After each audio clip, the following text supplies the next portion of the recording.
Ikaw. Ikaw.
Yes, ito kabe.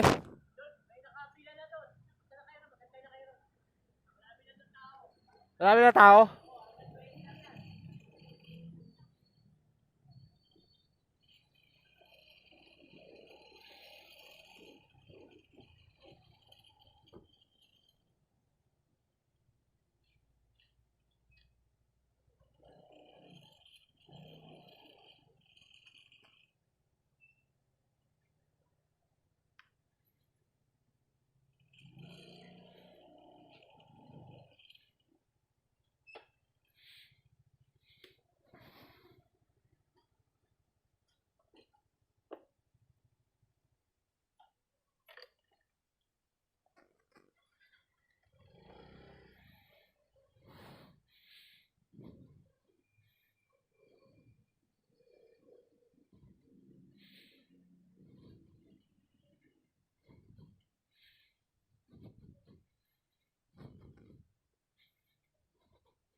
Later.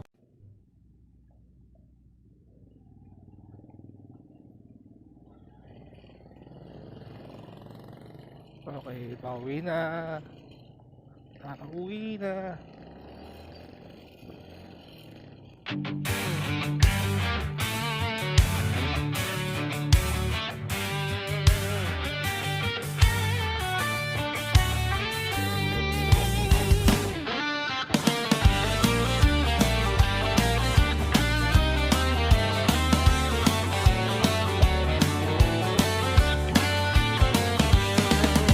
Sinilang sabi niyan magtatapos sa muntin lupa,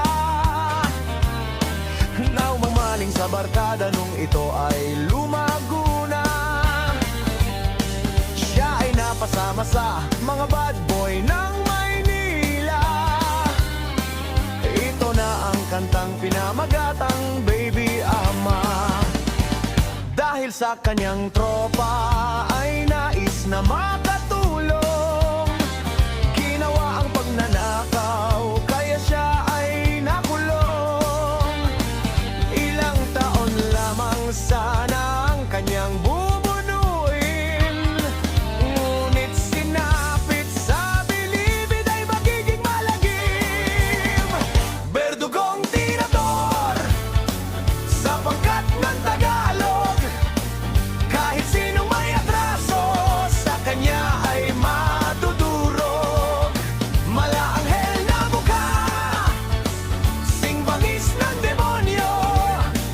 Pag si baby nagamok, todas ka sigurado.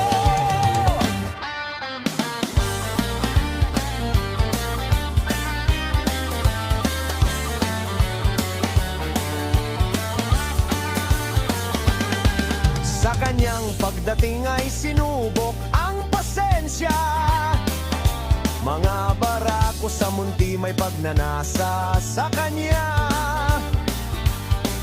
Nang di na matiis ang kanilang pambababoy, napilitang lumaban kaya dugo ay dumaloy.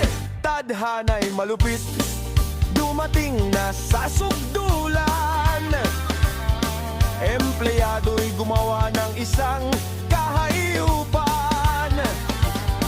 Ang asawa niyang buntis ay pilit na ginahasa. Kaya naging notorious ang isang baby ama.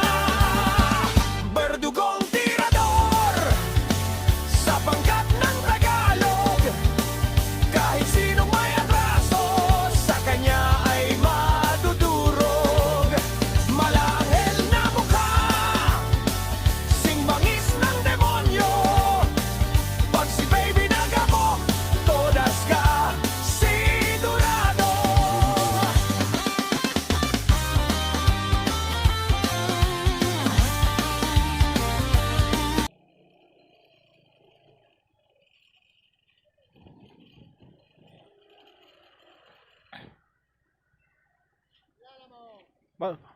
Magkano pa na dito, pamasahe?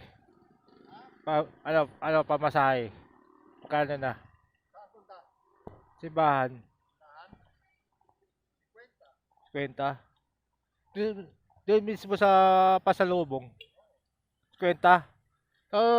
Sinisili naman namin? 60? 70? Hindi sa may Diyos Castoda. Alam mo yung mother ko? Yung mother ko, di ba?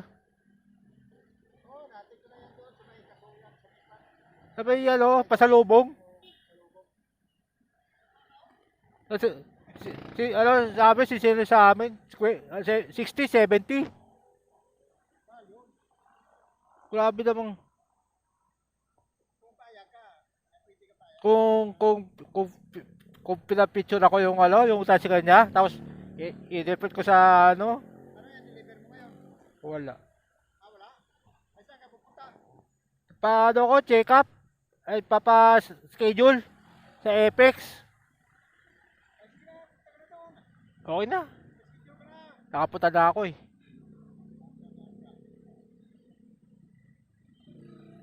Skwenta na pala yun?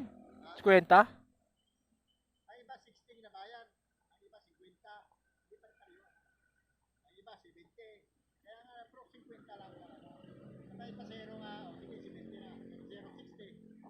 Susunod gagawin ko. Pipicture ako yung yung, di ba may label doon sa likod? Picturean mo, may numero yan. I-report ko sa i-report ko sa CPO.